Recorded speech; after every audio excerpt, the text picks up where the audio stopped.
Shalom everybody, and welcome for another exciting episode of the Rivka journey. Yes, it's me, Rabbi Shapira. I'm the author of the Rivka Remnant, and you're watching right now and you probably say, why are you so far? Why are you so far? You can probably not see me. In a minute you understand. I am standing right now in the middle of a frozen lake that, although seems like is not possible, was just crossed by me. And today I want to talk to you about one of perhaps the most important attributes of the Rivka Remnant, that is called Kefitsat HaDerech. Listen to what I wrote in the book in page 151 as related to the journey of Eliezer and Rivka back. It says the following in the Targum: and Rivka arose, and she and her damsel rode upon camels and went after the man, Eliezer. And the servant took Rivka with him and journeyed.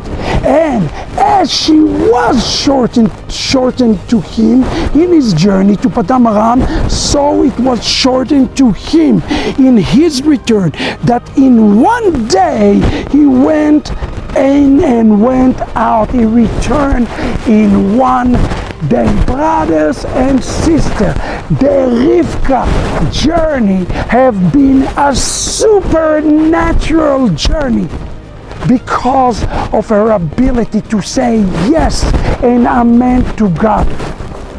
If you want to know today if your journey is real and is significant and is the authentic Rivka journey, you have to ask yourself one question: is your journey full with signs, wonders, and miracles? This is the most important question. When the Israelites crossed over the wilderness, there was electricity making a way for them, so no scorpion and no serpent will be able to touch them, just as Yeshua declared that you will be able to trample upon the scorpions and the snakes.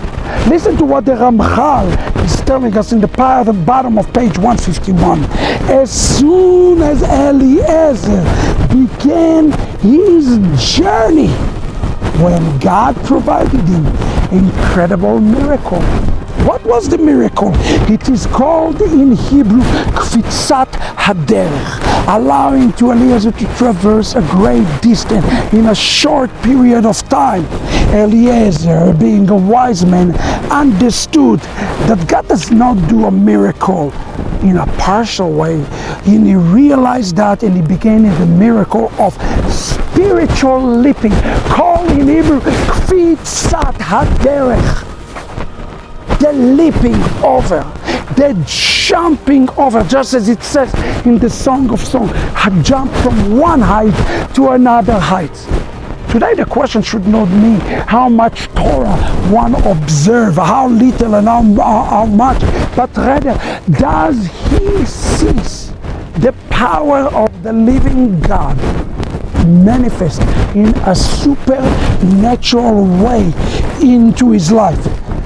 In page 152 it says, those who enter Rivka journey must pray for Kefitsat HaDerech, which is a supernatural jumping in the journey back to the house of Israel.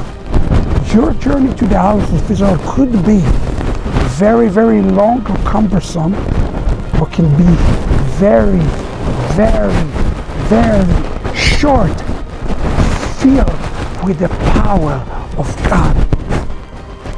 You see, friends, Kefitsat HaDerech have an element of trust.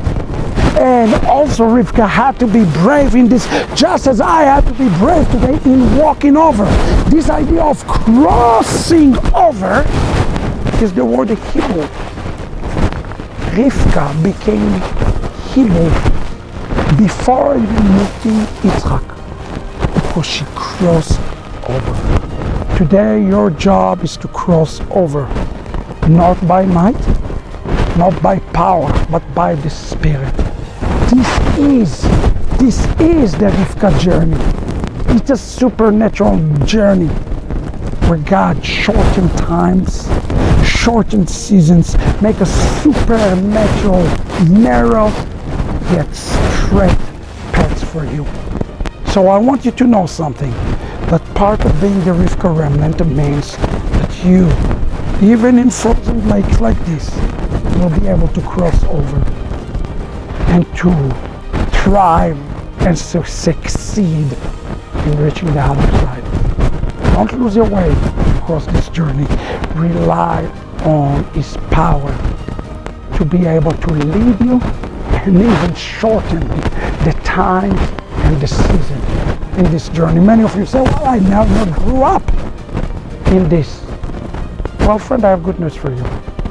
If you experience Kefitsat HaDerech, you will be able to jump and leap faster than you can ever imagine. God bless you from the frozen lake.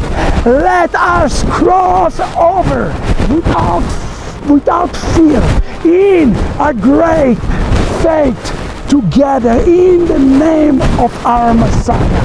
It is time for your great Kefitsat HaDerech. Shalom everybody.